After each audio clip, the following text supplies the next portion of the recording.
Assalamualaikum adik-adik, selamat datang di media pembelajaran dengan topik mitigasi bencana yang disusun oleh Siti Astiani Makmur, Marwa Andi Putri Amalia, dan Arung Al-Rofiq. Pada topik mitigasi bencana ini, kita akan membahas 4 poin penting, yaitu jenis dan karakteristik bencana alam, kedua, siklus penanggulangan bencana, ketiga, lembaga-lembaga penanggulangan bencana, keempat, partisipasi masyarakat dalam mitigasi bencana. Jenis dan karakteristik bencana alam dibagi menjadi 3 bagian, yaitu bencana alam geologi, bencana alam meteorologi, dan bencana alam ekstraterestrial. Bencana alam geologi adalah bencana alam yang terjadi akibat dari aktivitas geologi seperti erupsi gunung berapi, gempa bumi, tanah longsor, dan tsunami. Bencana ini terjadi secara alami dan seringkali tidak dapat diprediksi dengan akurat, sehingga dapat menyebabkan kerugian besar dalam jumlah korban, kerusakan infrastruktur, dan lingkungan. Bencana alam geologi sering mengancam wilayah yang terletak di zona tektonik aktif, serta wilayah yang memiliki tanah yang tidak stabil atau rentan terhadap erupsi. Di sebelah kanan, adik-adik dapat melihat contoh bencana alam geologi, gempa bumi, dan tsunami. Bencana alam meteorologi merupakan bencana alam yang berhubungan dengan iklim. Bencana alam ini umumnya tidak terjadi pada suatu tempat yang khusus. Bencana alam bersifat meteorologis paling banyak terjadi di seluruh dunia, seperti banjir dan kekeringan. Adik-adik dapat melihat gambar di sebelah kanan, itu adalah contoh bencana alam meteorologi, kekeringan, dan banjir. Yang ketiga, bencana alam ekstraterestrial. Bencana ini merupakan bencana alam yang terjadi di luar angkasa. Bencana dari luar angkasa adalah datangnya berbagai benda langit seperti asteroid atau gangguan badai matahari. Meskipun dampaknya berukuran kecil tidak berpengaruh besar, asteroid kecil tersebut berjumlah sangat banyak sehingga dapat menimbulkan untuk menabrak bumi. Adik-adik dapat melihat di sebelah kanan adalah contoh bencana alam ekstraterestrial. Kemudian kita akan membahas siklus penanggulangan bencana. Siklus penanggulangan bencana. Ada 4 poin, yaitu poin pertama, tahap pencegahan dan mitigasi. Kedua, tahap kesiapsiagaan. Ketiga, tahap tanggap darurat. Keempat, tahap rehabilitasi dan rekonstruksi. Poin pertama, tahap pencegahan dan mitigasi. Pada tahapan pencegahan dan mitigasi bencana dapat dilakukan dengan beberapa cara, antara lain membuat pemetaan wilayah rawan bencana alam, memasang alarm bencana, membangun tempat tanggap bencana, memberikan sosialisasi pentingnya melakukan mitigasi bencana alam ke arah akademisi dan masyarakat. Yang kedua, tahap kesiapsiagaan. Tahap kesiapsiagaan secara umum dapat dilakukan melalui beberapa hal, yaitu melakukan penyusunan pengembangan sistem peringatan dan pemeliharaan persediaan serta pelatihan personil. Kedua, melakukan penyusunan langkah-langkah pencarian dan penyelamatan serta rencana evakuasi dari tempat bencana atau daerah rawan bencana. Yang ketiga, tahap tangkap darurat. Tahap tangkap darurat ini dapat dilakukan dengan beberapa cara, yaitu penyelamatan dan evakuasi korban maupun harta benda, perlindungan ke tempat yang lebih aman, pengurangan pengungsi dan pembuatan tenda untuk sarana istirahat, makan, serta melakukan aktivitas lain. Penyelamatan serta pemilihan sarana dan prasarana. Tahap rehabilitasi dan rekonstruksi. Rekonstruksi diartikan sebagai suatu rangkaian pembangunan kembali semua prasarana dan sarana yang terindikasi rusak akibat bencana alam yang telah terjadi. Pembangunan tersebut mencakup semua jenis bangunan kelembagaan seperti pada tingkat pemerintah maupun masyarakat. Sasaran utama yang dituju adalah perbaikan semua bangunan yang memiliki fungsi sebagai tonggak utama aktivitas seperti puskesmas, perumahan warga, bangunan milik daerah yang berisikan tentang suatu pelayanan. Kemudian kita akan membahas materi ketiga, yaitu lembaga-lembaga penanggulangan bencana. Lembaga-lembaga penanggulangan bencana. Pertama, Badan Nasional Penanggulangan Bencana (BNPB). Kedua, Kementerian Sosial. Ketiga, Badan Meteorologi, Klimatologi, dan Geofisika (BMKG). Keempat, Kementerian Negara Riset dan Teknologi Deputi Bidang. Kelima, instansi Departemen Kegiatan Energi dan Sumber Daya Mineral, Pusat Vulkanologi dan Mitigasi Bencana Geologi. Kemudian kita akan membahas materi keempat, yaitu partisipasi masyarakat dalam mitigasi bencana.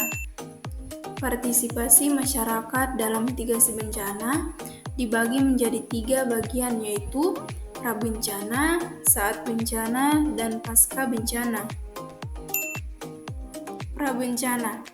Partisipasi masyarakat prabencana alam merupakan keterlibatan dan kontribusi aktif masyarakat sebelum terjadinya bencana alam.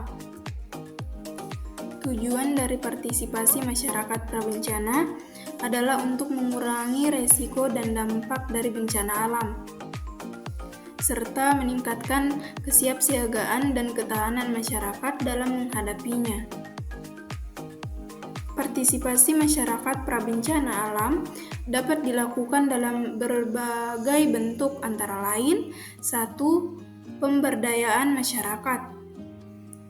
Masyarakat dapat dilibatkan dalam proses perencanaan dan pengambilan keputusan terkait mitigasi dan penyelamatan bencana.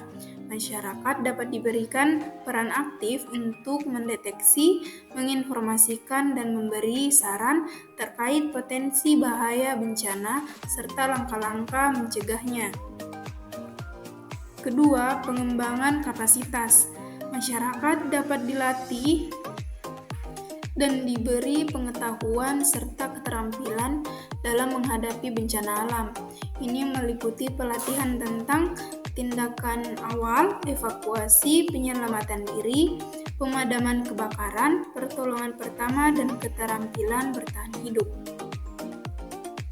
Ketiga, rencana penanggulangan bencana. Masyarakat dapat memberikan masukan dan partisipasi dalam penyusunan rencana penanggulangan bencana. Hal ini meliputi identifikasi risiko, pemetaan area rawan bencana, pengembangan rute evakuasi, dan perencanaan sistem peringatan dini. Saat bencana. Partisipasi masyarakat saat bencana alam adalah keterlibatan dan kontribusi aktif masyarakat dalam mengambil dan mengatasi situasi darurat yang diakibatkan oleh bencana alam. Partisipasi ini meliputi individu, kelompok masyarakat, organisasi sukarela, dan lembaga terkait dalam pelaksanaan tindakan tangkap darurat serta pemulihan pasca bencana. Berikut adalah beberapa contoh partisipasi masyarakat saat bencana alam. Pertama, evakuasi dan penyelamatan. Masyarakat dapat membantu dalam proses evakuasi warga yang terdampak bencana alam. Mereka dapat memberikan bantuan dalam mengidentifikasi dan mendata korban, membantu dalam pembuatan rute evakuasi, dan memberikan pertolongan pertama kepada korban yang terluka. Kedua, distribusi bantuan darurat. Masyarakat dapat membantu dalam distribusi bantuan darurat kepada korban bencana alam. Mereka dapat memberikan bantuan logistik seperti makanan, air bersih, obat-obatan, selimut, dan pakaian kepada korban yang membutuhkan. Ketiga, bantuan psikologis. Masyarakat dapat memberikan dukungan emosional dan psikologis kepada korban bencana alam.